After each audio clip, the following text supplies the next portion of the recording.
Hi,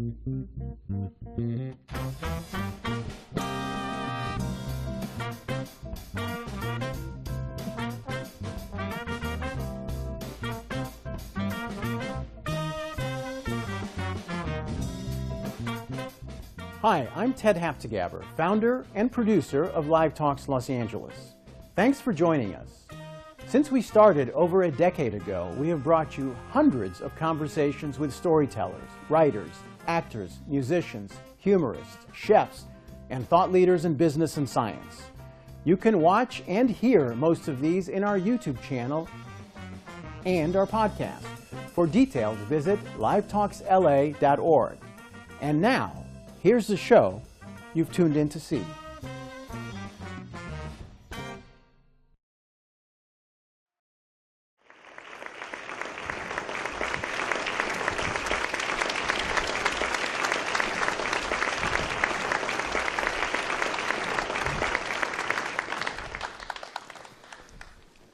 Good evening, Carl. Good to see you. It's great to see you again. I have to say it is a privilege and an honor to sit here with you. You know, we're at Shul, and I guess you shouldn't pray to false idols, but we've got a hero here, at least one of mine. So it's very generous. And I have to say, Carl, I love this book. So not only is the writing fantastic, and just sucks you in, you know. And I'd been told, you know, and obviously knew that you were a wonderful writer, but, you know, and I've read, obviously, other of your works, but this really sucked me in, and also just the details and the specifics around this time, right, which was your very first experience in journalism. And first of all, how do you remember? I mean, these are things that happened a long time ago. I mean, and the detail with which you remember stories and meetings that you went to. How do you civic or civic associations? It wasn't civic associations. It was the other. Well, civic associations in Jim Crow, Washington, where I grew up, were black. Right. And citizens association, even in the same neighborhood, were white. So I covered both. Right. But the way you detail this coverage, you must have found your own old notebooks. Well, the great thing, I went to work at the Washington Star when I was 16 years old. It was a great newspaper. We took great delight in beating the Washington Post almost every day. And he was a 16-year-old kid that gets the best seat in the country. And I was there for 5 years. It's really my apprenticeship, and I really learned to be a reporter. I kept all my scrapbooks, so it had every story that I had written, as well as some notes from editors and things like that. And then I went to interview everybody, pretty much, who was still alive, because my mentors at the Star, they were these incredible newspaper men and newspaper women, and they became like a family to me. And of the, you know, I interviewed 25, 30 of them who were still alive, and it was a wonderful experience. And so I had these interviews, and then I went for the historical background, meaning what was happening at the Kennedy administration, not just the part of Kennedy that I was covering. I went back through every edition of the Star just to see what was going on at the time and put it together with what I had written at the Star. You found that online? Yeah, and that was the basic methodology for the book.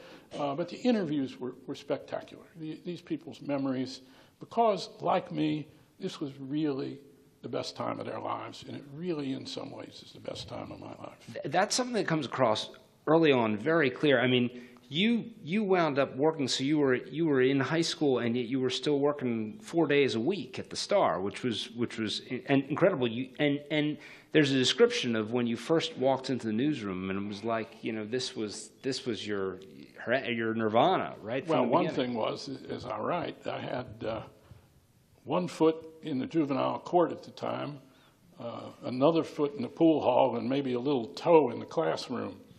And that's about the story. And when my father got me an interview, because he was really rightfully concerned for my future, and he got me an interview with a guy who wrote the government column for the Star.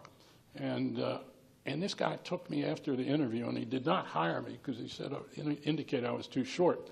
I was still 5'3", and, you know, 16 years old. And he took me into the newsroom. And as I say in the book, I had never seen such glorious commotion in all my life. And the people, and they were yelling copy, and it was as if they were running the most urgent errands in the nation.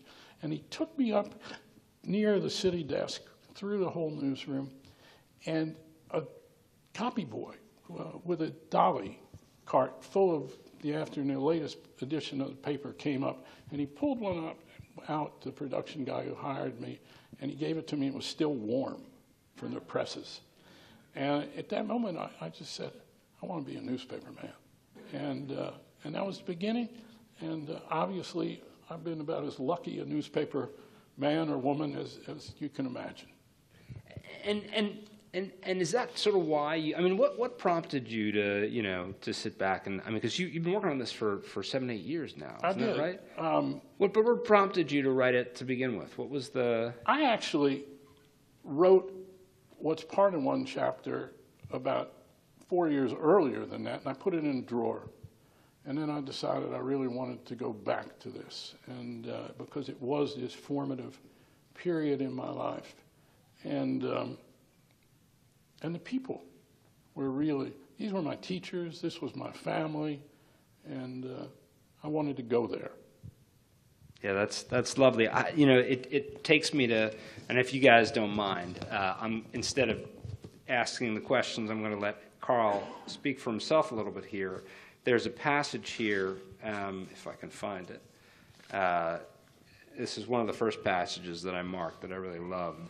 And it was, you had delivered something to a reporter on Capitol Hill, and he had very kindly said, go take a look, watch what's going on here. And you went out, and it was the first time you actually watched, senators there, squawking in the Capitol in a much more civilized way, I think, than they do today.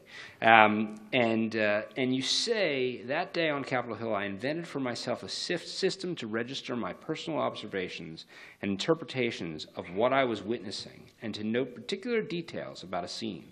I simply drew a box around them. Dirkson's blue and white polka-dotted bow tie, the arrival on the floor of Senator Stuart Symington, whom I recognized from the televised Army McCarthy hearing, sanctimonious stew McCarthy had called him. The fact that the senator holding forth seemed about as uninterested in his own words as were Dirksen and Symington and a few other senators present who were talking amiably among themselves. And what this system of drawing a box around things, I still do it. That. So how does that work? Well, what that does is, I get down to quotes from somebody, and I put them down, and then in a box, I put down the details, like Dirkson's bow tie. My next-door neighbor, actually, in Silver Spring, Maryland, was a senator. In fact, the next passages are about Senator Alan Bottle of Nevada. And I would put things down about the way he dressed or the way he talked. There were a lot of very Southern accents in the Senate in those days. More than today, the accents have been lost, a lot of them. So I would jot all that down. And yet, if somebody said, that this piece of legislation is liable to get us into a war in Vietnam, I'd put that in quotes. And also I went to, maybe you'll get to this, but I was really lucky. Starting when I was 16, I went to most of Jack Kennedy's press conferences. And the way that happened was, that the head copy boy said, hey, Bernstein, get in a cab, go down to the State Department auditorium, go with Mark Baldwin, who has done this before, he'll show you how to do it, and dictate back to the office an exact text which was handed out at the press conference to a dictationist. And that's what I did. But while I was there, I cheated. And so I thought, oh, well, I'll play like I'm a reporter. And I would write down, well, Pierre Salinger, the press secretary, he's pudgy. And I would write that down. And I just sort of practiced a little bit. Well, it's interesting because you talk about you talk about going to one of Kennedy's last speeches before the election against Nixon in '60, and you talk about how you were sent just to get, because the main reporter was going to be with Kennedy, And so you were sent to go ahead of time to get the reactions from the crowd, right, and get a sense of that crowd. And you even say that, you know, the prepared text of the speech was all given to you. It was also, yeah, but then Kennedy turned out to talk gibberish because he had mixed up the pieces of paper from a speech in California with a speech in Silver Spring, Maryland. It's amazing. But let's look at the reason I was there. I had only been at work for about 4 weeks. This was in October, just before the 1960 election. And the state editor of the Star lived around the corner from me. And he was much older than I was, probably 30 years older. And he too became this great mentor.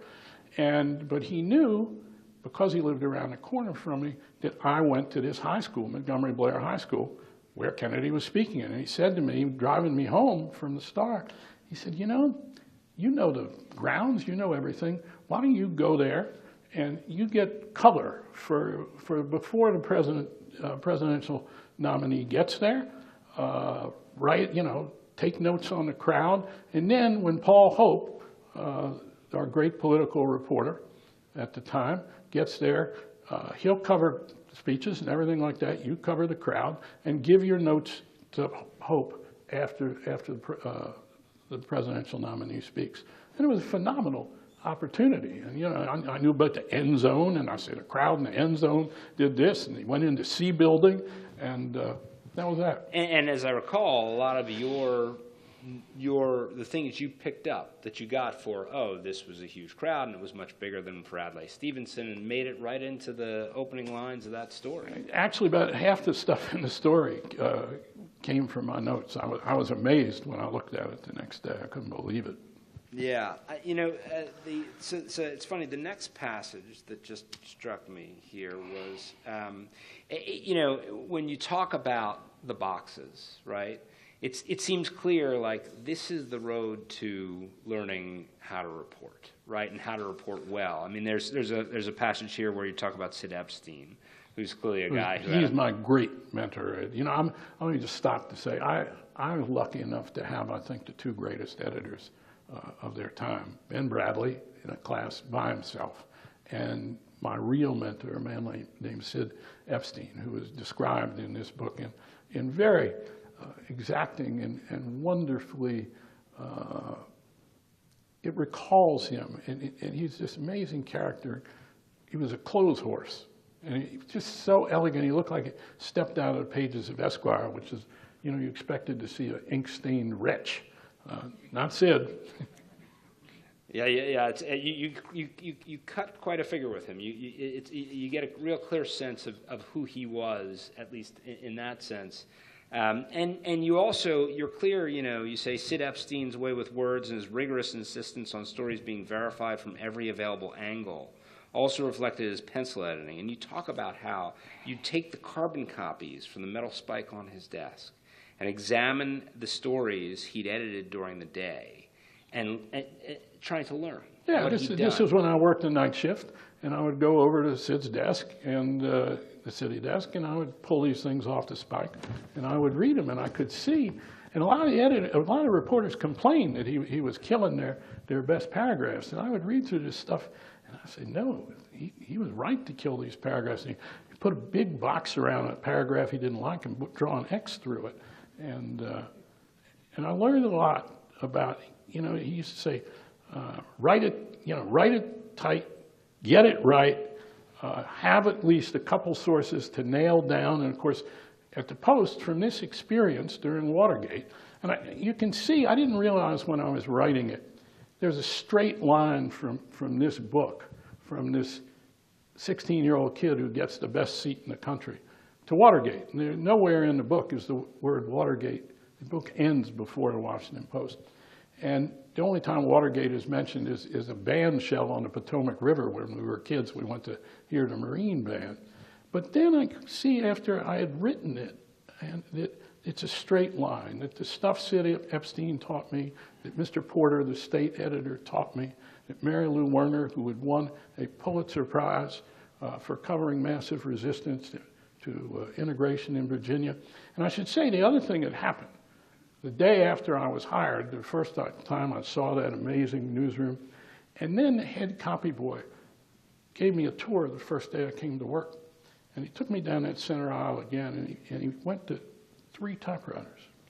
And he said, almost as if they were a unit, he said, this is Mary Lou Werner's desk. She just won a Pulitzer Prize for covering massive resistance in Virginia. This is Miriam Ottenberg's desk. She won a Pulitzer Prize the year before for investigative reporting. This is Mary McGrory's desk, one of the most incredible writers of our time, who later won a Pulitzer at the Washington Post. And it was the first desk he took me to, and there were women. And these women were amazing. And there were other women reporters in the newsroom, especially some who had, during the war, during World War II, the men went off to war, they had been able to come out of the women's section and into the newsroom, and they stayed there. So, yeah, I think it's pretty clear that you're learning the methodology, right? The core methodology, right, which would then serve you really rather well in the early 70s. That's the point about this straight line. So I would read, after I'd written the book, about the 2-source rule that Woodward and I had. And I said, oh yeah, that's what we did there. But really, the best obtainable version of the truth, which is a phrase that Woodward and I used in Watergate to try to describe what we were doing. And it went back to something I'd been taught at the Star, which was, they called it the complexity of the truth. And then there's the whole thing in All the President's Men. It's all about knocking on doors at night and using common sense and not going to people's offices or calling them on the telephone, but especially, you know, at their offices, they'd be subject to pressure and intimidation from their bosses. All that came from the Star. So when Woodward and I started on the story, and Bob had really he had just been at the Post a few months. By that time, I was 28, he was 29, and I had 12 years experience, which I kind of played on him a bit.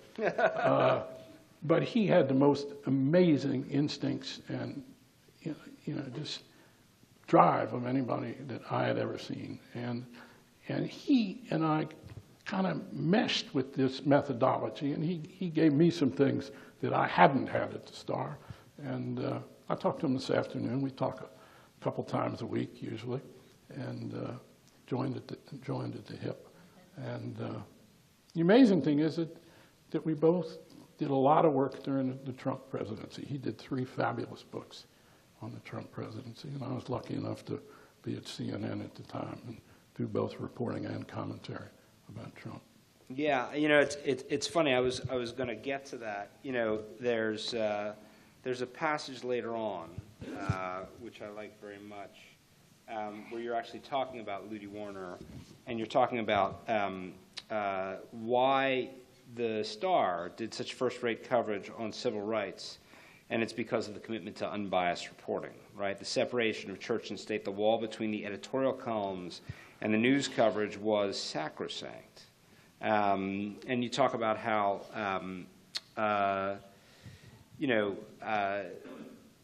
there is the importance of context as opposed to just stringing together most facts, right? It was a complex subject, this idea of the meaning of reporting. The Post seemed willing, especially in matters of local coverage of race, to bend the facts towards the liberal views of the paper's editorial page and the opinion of its city editor, Ben Gilbert, right, which was a different stance than you all had. It was. One of the reasons the Star was a better paper at the time was that the Post really did. There was too much bleeding at the Post in those days before Bradley got there of really the editorial page into the news columns. It was really demonstrably evident. And at the Star, we were taught just the opposite, that you could not let opinion bleed into, and that's the separation of church and state. But there's also, if you go a few paragraphs further there, where I say, from covering civil rights, I learned that the truth is not neutral. Right. And it means that here's an example I would use. Suppose there's a bank robbery. and there's a video camera, and the video camera, catches the thief, and the guy saying, "Here, give me all the money, put it in the bag." He runs out. He goes to a hideout at his cousin's, place 30 miles away. He finally gets arrested, and his cousin says, "You've always been here the whole time." And he says, "I got an alibi. I've been up here the whole time. And yet I've got the videotape. The cops have the videotape. Am I going to give 50% of that story to his alibi? No. I'm going to give 10% and 90% to the other." Truth is not neutral, but there's also in there, a horrible thing. I interviewed Rita Schwerner, the wife of Schwerner, Cheney, and Goodman.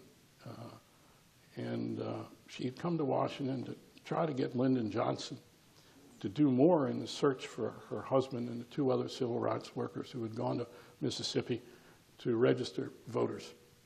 And there was great fear that terrible harm had come to them, and Johnson was a little recalcitrant in sending as many people into, as was the FBI, to send as many people down to Mississippi as she and others thought was necessary.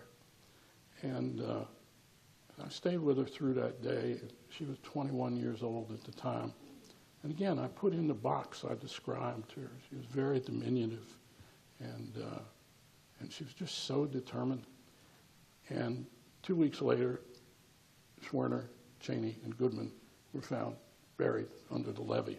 And took my Chevy to the levee, and the levee was dry. And they were buried under that. And still hard to talk about in some ways. But the truth was not neutral. There's nothing about a lynching or shooting 3 guys and burying them under the levee that's neutral. And so that too carried over to what Bob and I, and there's a quote in there, "The truth is not neutral." And I learned it from these other great civil rights reporters, most of them Southerners, who worked for the New York Times, for the Washington Post. They knew the truth wasn't neutral. And so in Watergate, the same thing. The truth wasn't neutral. We understood gradually what had happened. And Nixon was a criminal president. That's not a neutral fact. Breaking in to the Daniel Ellsberg psychiatrist's office, that's not neutrality. That's criminality. So all these things informed, and I learned at the Star, informed some of what we did in Watergate. I got to say, what Woodward did informed a lot. Well, now, but it's so funny to hear this talk about balanced reporting, and yet the truth is not neutral in light of where our reporting is today, and in light of, it's easy to, I suppose, throw stones at Fox News, but I think you could throw some stones at the New York Times too. I'm not sure that how balanced that reporting is compared to, it feels like the editorial page has crept in on both sides of the aisle. I think it's a little different than that. I'd put it this way, and I say this with one of my sons. I'm very blessed in terms of my sons and stepson. Yeah, I didn't mean to cast aspersions at Jacob, but he works in the style section, right? He works in the style section, but that's a little different. Well, no, it's not. In fact, the best obtainable version of the truth applies to whether you're covering fashion, whether you're covering gender, whether you're covering sports. 100%. Look at what's going on in sports. It's all about the best obtainable version of the truth. And that's the bottom line for Jacob, for every good reporter. And I think what's happened at the Times and a number of other places, it's not the most important thing that a news organization does or a reporter does really is first decide what is news. Yes. And so I think the Times has sometimes made some bad decisions about what is news and overplayed certain aspects, and I'll say it here, certain aspects of woke culture. That it seems to me that they've overplayed some stories. The Washington Post at various times has overplayed and underplayed stories. So yes, but at the same time, the New York Times is the greatest newspaper in America. Let's just get that out of the way. It is an amazing, amazing institution. Yes, it's having some problems. And right now the Washington Post is having some problems. It's a very difficult time to be covering news. But let's look at the Trump presidency. I think the reporting on the Trump presidency by the White House press corps is the greatest reporting on a presidency I've seen in my lifetime. 9, 10, 11 reporters. How did we come to understand Donald Trump? Partly by Trump, the fact that Trump was out there by himself and the camera was on him, but also because of this great reporting. Woodward did 3 great books. But also the daily reporting on Trump has been incredible. So I think, and look at the reporting so far on this war. I mean, and you know, most of those reporters out there never covered war before either. I mean, again, the truth is not neutral. Look at what is happening there. And I think, I'm actually in the middle of writing a piece about this. I think really what's news, that the most important, aside from what is genocide that's going on and the horror of what a fascist leader of the Soviet, of Russia has done here, a genocidal war, that really the great story that we all need to be focused on all over the world is the pendulum is swinging away from democracy and toward authoritarianism in this country too, but all over the world. Look at Hungary. Look at where Poland was before this war. Look at what's happening in Malaysia and Singapore, on and on and on. You know, we're going to have all this triumphalism that we had, and that was what was news. The defeat of the Soviet Union was going to usher in this great peace dividend, and we were going to have another world in which everybody was going to move toward democracy. Then we had the Arab Spring, which didn't make it to fall. And so what's going on? And the most important story, I think, is the peril to democracy all over the world. And right here at home. Absolutely. And one of our political parties, I mean, never in my lifetime, one of the 2 political parties doesn't want people to vote in this country. One of the 2 political parties has embraced not only authoritarianism. You know, I said on the air, and it caught hell for it, but I said Donald Trump is a particularly American neo-fascist. And all hell broke loose when I said it. It's true. It's the best obtainable version of the truth. Look at the definition of fascist, and you'll see the essential elements are there in Trump and what he advocated and what this craven Republican Party has come to do, which is to embrace and be totally afraid of Trump. One of the things I did, one of the last pieces that I did during just before the impeachment on CNN was I finally got a little tired of hearing senators, congressmen in private saying how awful Trump was, Republicans, yet then they would go and support him. And I had a lot of information and I didn't want to, you know, break sources and confidentiality. So from members of the staffs of people in the Senate, I did this story saying that at least 21 members of the Senate, Republican members of the Senate, despise Donald Trump, have nothing but disdain for Donald Trump, and I named them. Not a one of them denied the story. And then I got a call a couple days later from another senator who said, you know, the number is really closer to 40. But look, have you ever heard any of those 40 stand up? That's where we are. I'm going to say something a little provocative. You know, provocative is good. And well, I'm actually going to let you say it, which is to say, I believe that.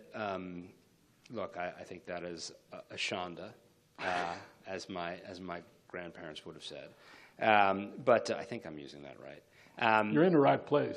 But I really think it is a tragedy, right? What's happened with the Republican Party. I think it's a tragedy what's happened with our politics. But I wonder to what extent we are contributing to that. And I'm going to read a little passage here. We being?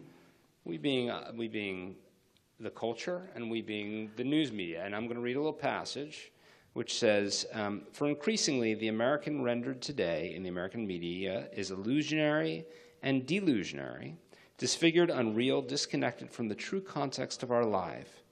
In covering actually existing American life, the media, weekly, daily, hourly, break new ground in getting it wrong. The coverage is distorted by celebrity and the worship of celebrity, by the reduction of news to gossip, which is the lowest form of news, by sensationalism, which is always turning away from society's real condition, and by a political and social discourse that we, the press, the media, the politicians, and the people are turning into a sewer. Who wrote that? You wrote that in 1992 in a wonderful article called The Idiot Culture, which I feel was somewhat prescient. Well, thank you. You can read what the lead of that piece is. The lead of that piece is, Marla, was it really the best sex you ever had? About Marla Maples and Donald Trump.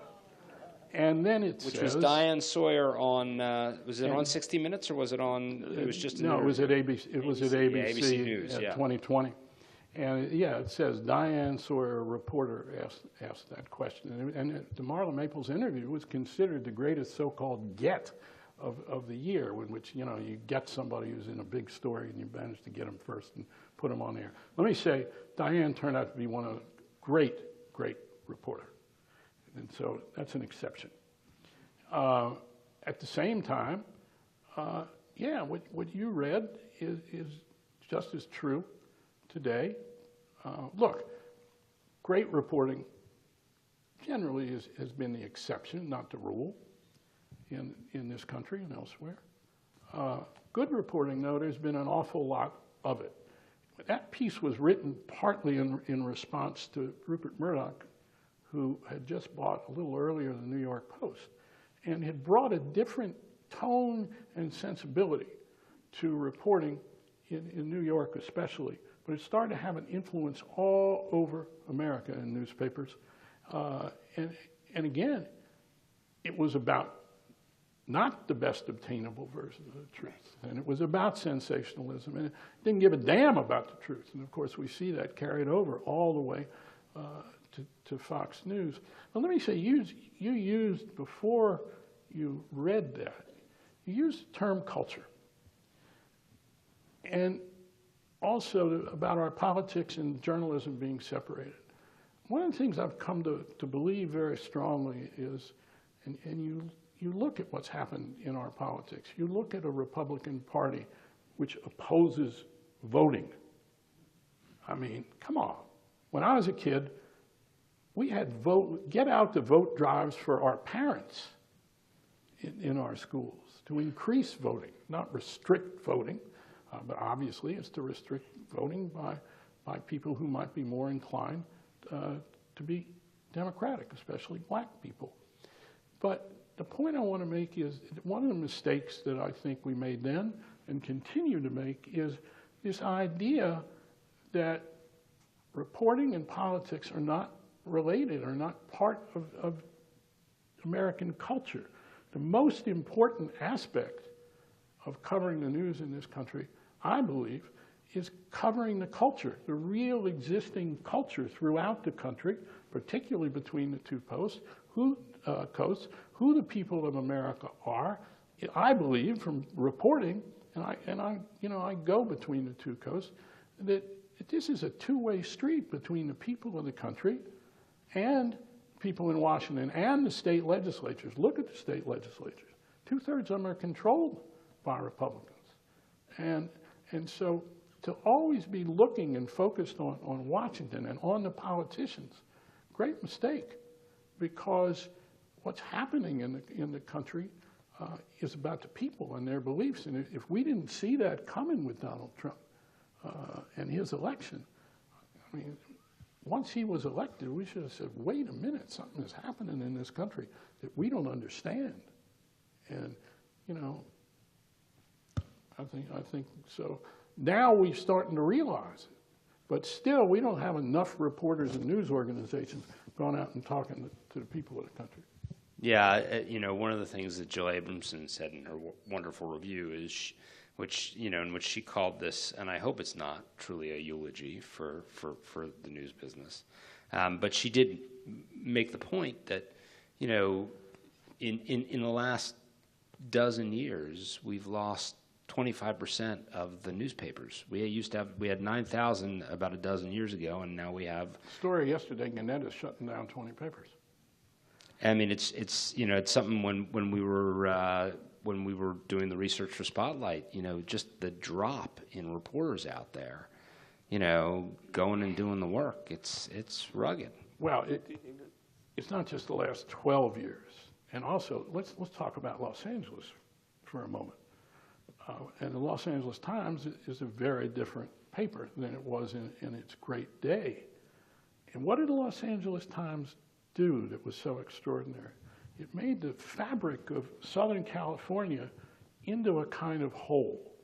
And that the coverage that the Los Angeles Times was really beyond anything that had been done in this country, because of this vast area with its own mores, with its own amazing different communities. And the Times was really what held the state together, or the Southern California.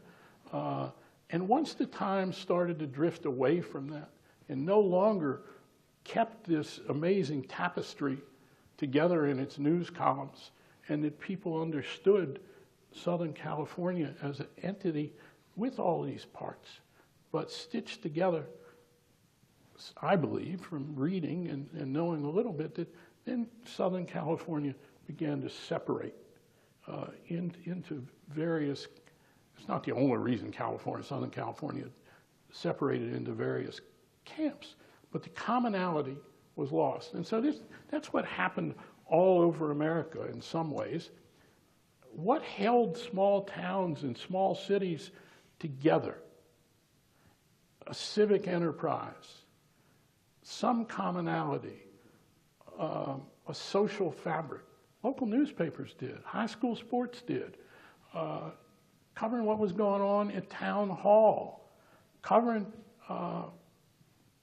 agriculture, kids who worked on farms, kids who, all of this was the agenda of local newspapers, and we've lost them. But where what you're saying is a little wrong, I think, is about the last 12 years. And it's variously attributed to the internet. No. In its last incarnation, you can say the internet might have finally buried something that had started many years earlier. Think about this. In 1990, the profits of the average newspaper in this country were 19%. Name me other industries with a 19% range of profit. How did that happen? Gannett and other chains came into community newspapers, small newspapers, and some big newspapers too, and bought them in cities all over America. Most of these cities and towns had 2 newspapers. Right. Gannett would take one of the papers, strip it of its repertorial staff, keep its profits at 19%, except Gannett's profits were higher than 19%. The news reporting started to disintegrate. All that I'm talking about, this social fabric that was covered, started to disintegrate because there weren't enough reporters. Then, because they would get into a joint operating agreement with the second paper in town, and they'd close that one down. All over America this happened, before the internet, and then the internet. But by that time, local reporting in this country had already been seriously diminished. Right. Long answer. Right. My wife tells me I go in circles when I talk. I don't think so. And local reporting is something that is quite dear to my heart. And you do find that to me is the core. Of I think what makes a great paper. I think it's one of the things I loved about Marty Barron when I met him up at the Boston Globe. Marty Barron, let me stop a minute to say. Go ahead. There may be 5 or more, but there are really at least 5 great, great films about newspaper. Probably the greatest, he'd probably agree with me, is His Girl Friday. And yes? I'd be up there for me. Spotlight is way up there near the top. Citizen Kane. Citizen Kane. And then you can name a couple others. Yeah, there's one that, you know, that I think the best might be the one that features a reporter named Bernstein. But I ain't going there, but thank you. But yeah, but you know, when we first started talking to Marty Baron, one of the things that really impressed me is as he was managing the decline of the Boston Globe, because we met him much after, you know, he'd done the reporting on Spotlight, and the Globe had really suffered over, you know, as all papers had in the aughts and the 20-teens. He had, the one thing he had done is, you know, we thought, oh, well, the Spotlight team's going to be gone, but he had doubled down on local reporting because he understood that's what makes people buy the Globe. And so he had to cut foreign bureaus and he had to cut some national bureaus, but he doubled down on local reporting. Marty Baron, who was then the editor of the Boston Globe and then became the editor of the Washington Post, and really picked up the Ben Bradley tradition. I thought so. He really, just the Post started to move again after Barron came in. That Trump reporting you're talking about, that was, to me, it was absolutely. The Marty Post just left, and the what, Times. 2 years ago, yeah. or a year and a half ago. Yeah. I mean, what he did at the Post was just fabulous, and what he did at the Globe, what is news? That's what you're talking about. The other movie, of course, is the front page. And, Yeah. But yes, and what is news? Yeah. And that's something you said to me. It's something Nick Davies said to me a long time ago. Nick Davies is one of the best investigative reporters in Britain. You know, the question of what is news, what do we put in the paper? It's one of the biggest things the paper decides is what's going to go. You know, because we do 20 stories a day. It's not all the news of the world, right? Every baby that was born, every person who dies, every cow that's milked. It's not all the news, right? But there's a decision that's made. Go back to local newspapers. It was about cows being milked. I mean, that's part of it. Yeah. And that is about what is news. But go ahead. Yeah. Anyway, but I wanted to. I've asked enough questions. I wanted to open it up to the crowd here and see. I'm sure there are a couple people out there who have some good questions for you. I see a hand. Thank you, Carl. I carry a list. I wonder what you think of it. It's the Watergate scandal resulted in 69 government officials being charged and 48 being found guilty, including Mitchell, Kleindienst, Magruder. When are we going to see some indictments and convictions? Well, first of all, I think we are going to see some indictments and convictions. And I think there are essential differences between Watergate and what's happened in the Trump presidency. The Trump presidency is far worse in almost every regard. Now, did as many people violate the law as did in the Nixon administration? Don't know yet, because there's so many investigations going on. And will as many go to jail who were in high positions? No, not going to happen. At the same time, again, you got to look at the culture and look how divided we are in this culture. And at the same time, there is an understanding I think that has taken hold and continues to take hold, that what happened in the Trump presidency, and particularly on January 6th, and events leading up to that, far worse than what Nixon did. You know, Nixon's crimes, and Woodward and I wrote to the 40th anniversary edition of All the President's Men, and we were about to have the 50th anniversary on June 17th.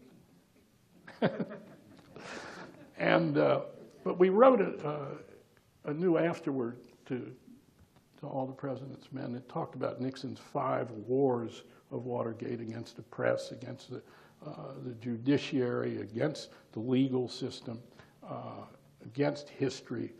But in there are these terrible crimes that you're referring to. A lot of them came from this vast campaign of political espionage and sabotage that became almost the prevailing ethic of the Nixon White House. And a lot of those people went to jail because of that vast campaign of espionage and sabotage against the opposition party. So there's a piece of Watergate, a big piece, that was all about undermining the very basis of our democracy, the free electoral system. Nixon wanted to run, he wanted to be sure he didn't run against Senator Edward Muskie of Maine, because Muskie would have given him a good run.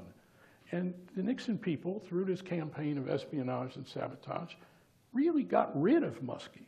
I mean, you can see it in All the President's Men. You can see it in the second book we wrote called The Final Days. Nixon wanted to run against George McGovern, who he knew was the weakest of the candidates. And so this vast campaign of political espionage and sabotage on the opposition party was undertaken by Nixon and those under him. And if you look at what Trump has done, the most egregious thing is to undermine our electoral system, but then to stage a coup. No president in our history. We have never had a seditious president of the United States. Jefferson Davis, who was a senator and became the president of the Confederacy, he was seditious, but never a president of the United States. We have had a seditious president. Sedition meaning to incite rebellion against the sitting government. Donald Trump did this. Donald Trump figured a way, and those around him. Imagine what really happened here. There is one single law in this country that sets how the president is finally elected. And it's the Electoral College, but it says that at 1 p.m., this is the only thing in all of American law, not the Constitution, at 1 p.m. on January 6th, the electors' ballots will be read, counted. What was January 6th all about? It was to make the clock stop or move ahead so that January 6th, during that event at 1 p.m., and I don't think this has been written about enough, and actually, you'll see some writing about it soon. And at 1 p.m., what happened at 1 p.m. on January 6th? Those neo-fascist shock troops attacked the Capitol. Why did they do that? What was the object? And many of them certainly didn't know about this provision, this law that was passed in I can't remember what year. They didn't know it said, this is the only time that you can elect the President of the United States. What the hell would have happened if Pence, no hero up till then, if Pence had not said you can't do this, we must elect the President of the United States. That's how close we came. That was the evil genius of what the people around Trump and why Trump went through that day the way he did. And I think we'll learn a lot more about it soon.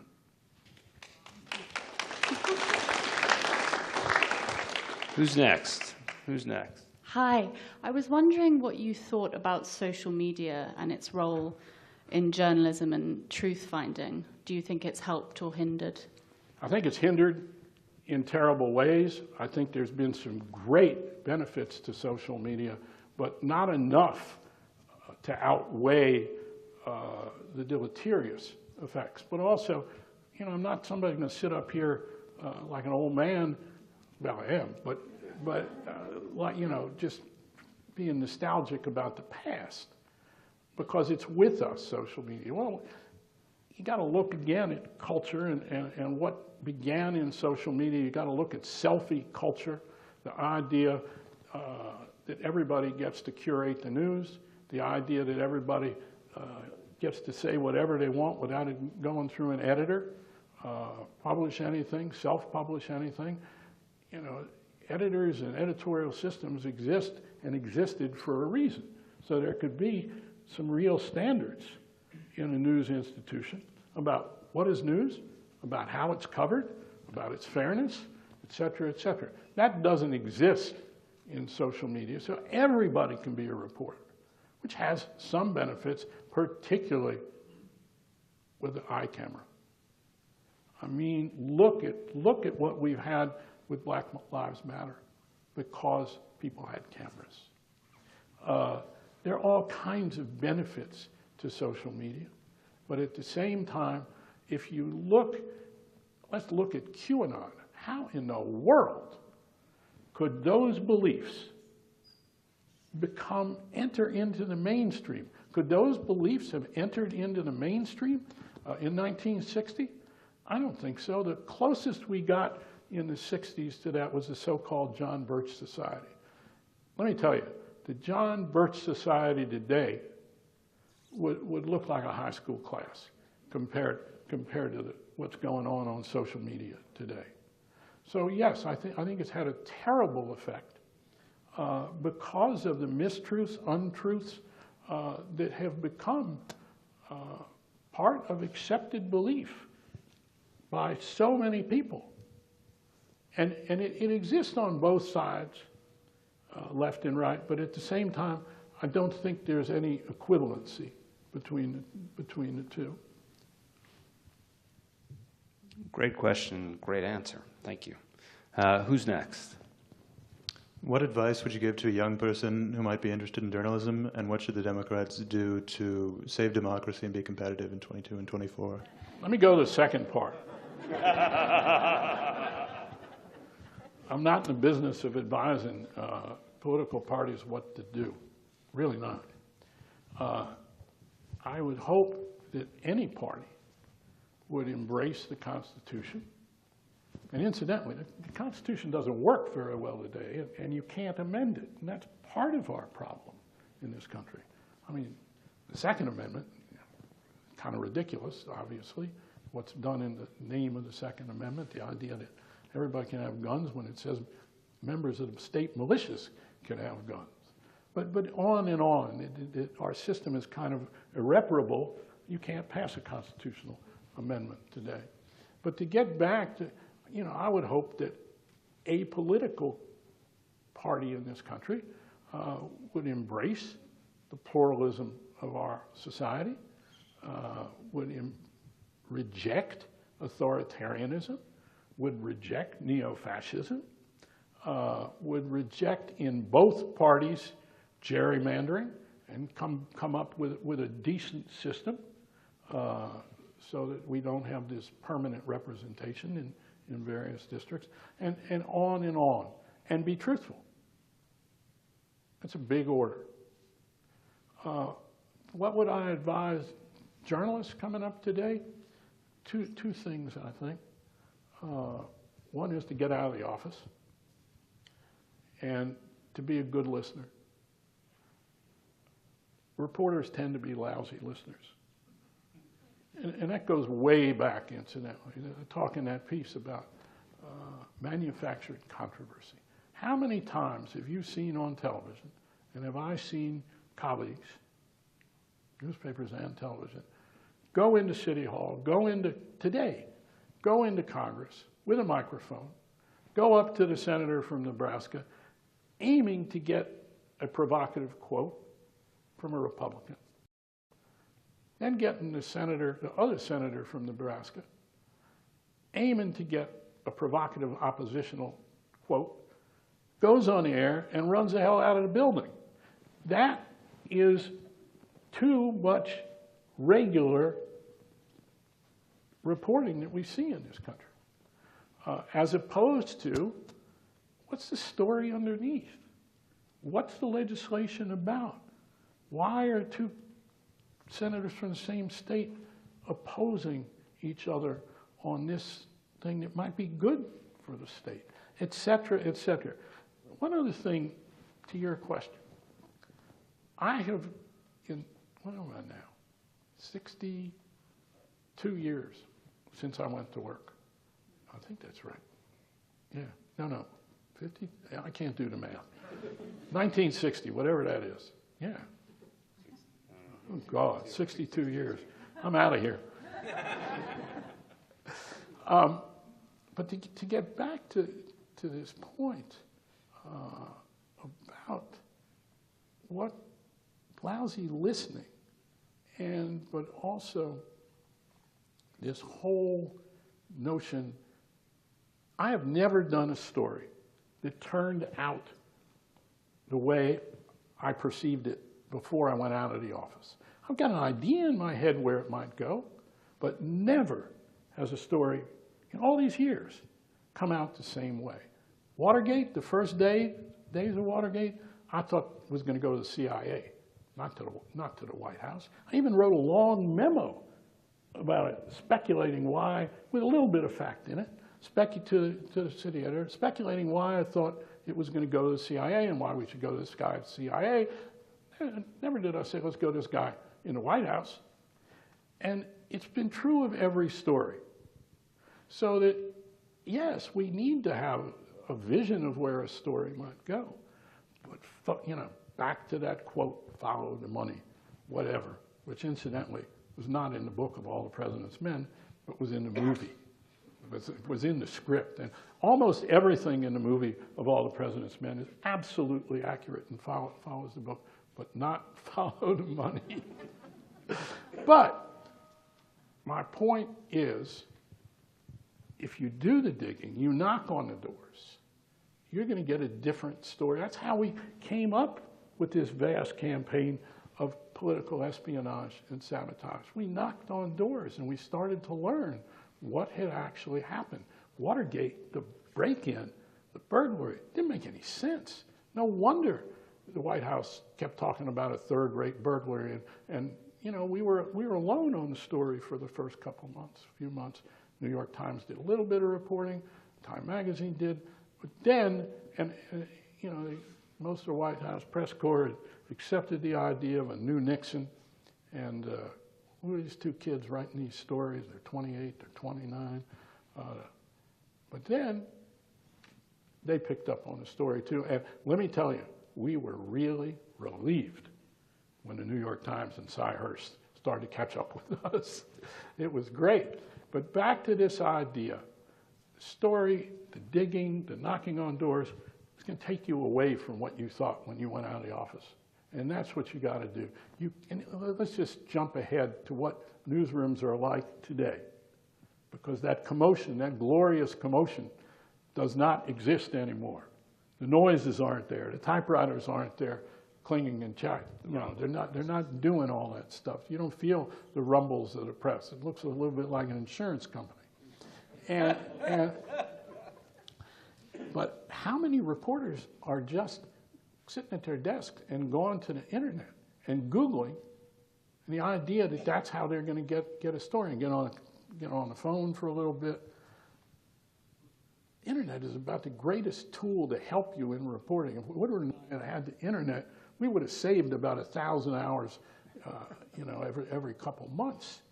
And in 2 years, we were on the story because, you know, we had to use crisscross directories of addresses and to get information. You get it like that today. We would have been able to spend a lot more time out of the office. So all these, the internet is a great tool, but what's happened is that often, and Bob has taught a class at Yale in basic reporting for a few years now, and he always asks his students, how would you go get this story? And you would absolutely faint if you saw how many of them wanted to do the whole thing, basically on the internet and the phone from inside the office. Yeah, it's funny. It's one of the first things Marty Barron said to us when he was talking about what he says to young reporters. He says, you got to get up. You got to get out of the office. You got to go there, be there, see what they're saying, right? You know, that's what it is. Absolutely. You know, Carl, you mentioned earlier the difference between the Nixon presidency or investigation and President Trump. One of the things I'm really concerned about is people walking away from congressional subpoenas, not being able, and I just don't think by them being able to do that and not enough teeth in the law, we're not going to get what we need. Well, I don't know about that, and also I would look at all of Nixon's claims of executive privilege, which were every bit as strenuous as those of the Trump people. There weren't a lot of people that marched into the prosecutor's office and said, hey, I'm going to obey the subpoena. I'm so happy that I got it. And in a minute, I want to tell you a little story about a subpoena, if we have time. See? So I think the greater concern in terms of the Trump presidency, and incidentally, there's some real cooperation going on with the investigation in the House by the House Intelligence Committee. There is a lot. I mean, they got the goods on a lot of stuff, and we're going to know more and more. And yes, there are going to be some indictments. And incidentally, keep in mind that Richard Nixon was not indicted. That certainly, you know, and we have this precedent that goes back before Nixon, that the idea that the President of the United States cannot be indicted. It's not in the law, but it's sort of there. And so what happened in the instance of Nixon, whom the grand jury wanted to indict, absolutely wanted to indict Nixon? He was named a co-conspirator. I'm not the prosecutor, but I would put that in my hat and think about, is Donald Trump a co-conspirator? And then look, we got to wait and see what Garland, the Attorney General, does. And I wouldn't give up on it by any means. I'm going to tell my subpoena story. Yeah, what's your subpoena story now? It says, and it's not about the Star. Although there's a great moment in that book, incidentally, when the deputy director of the FBI, Deke DeLoach, comes to the Star newsroom with texts of Martin Luther King's audio tapes of the affair, right? Yeah, in hotel rooms. And to our credit at the Star, refused to run that story, which was absolutely the right decision. But do you think any news organization would refuse to run that today? No, that's the right. See, he knows. No, they wouldn't. But the subpoena story, I just want to tell one story about what happened with the greatness of the Washington Post after, and the Washington Post eventually, other things caused the Star to go out of business in 1981, not the quality of its reporting necessarily, not at all the quality of its reporting. It maintained that, but economic factors, the fact it was an afternoon paper, suburbs, couldn't get papers out of suburbs, on and on. But in Watergate, I got a call one day from the guard downstairs. And this goes to the question of who runs our news institutions today. And I got a call, it was about 6-8 weeks into Watergate, from the guard downstairs. And he said, Mr. Bernstein, there's a guy down here with a subpoena for you, for your notes. I said, well, don't let him up in the elevator.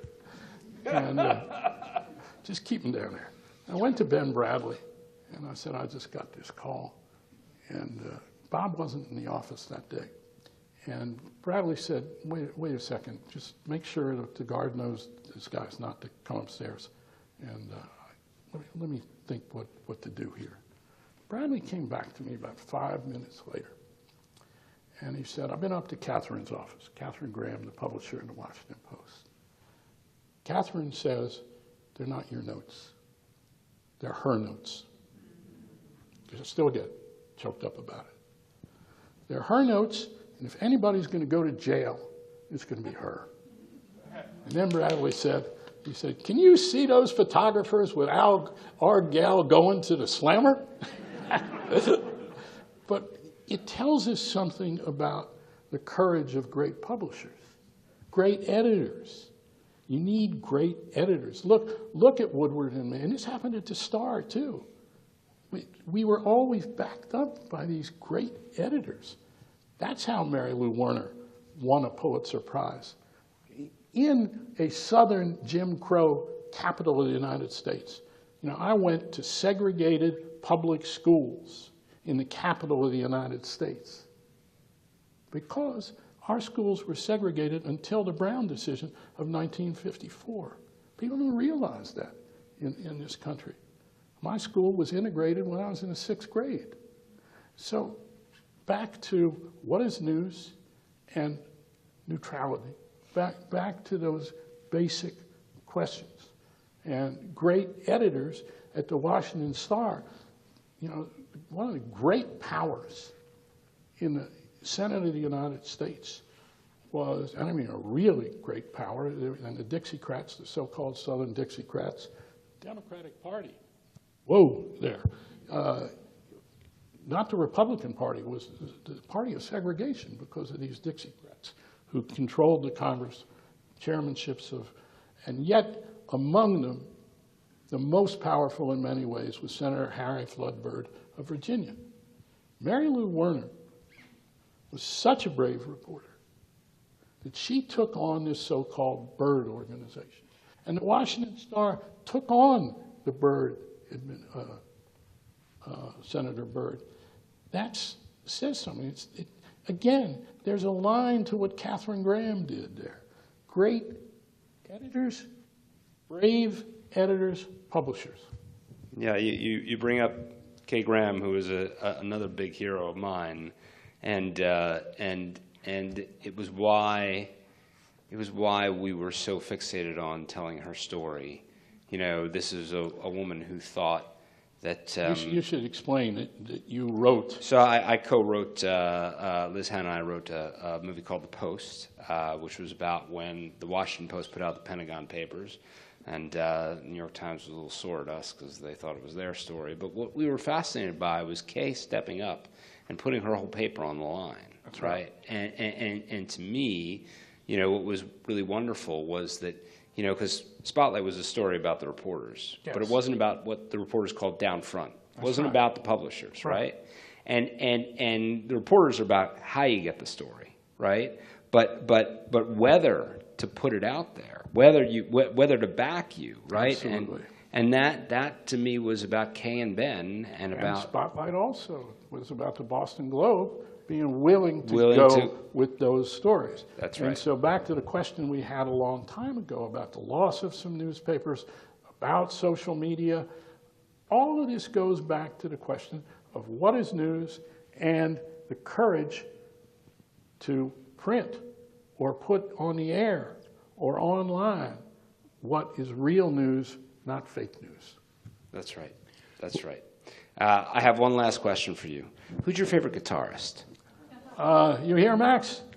I hear there's a famous guitarist in the audience tonight. My son, I'm a really lucky dad.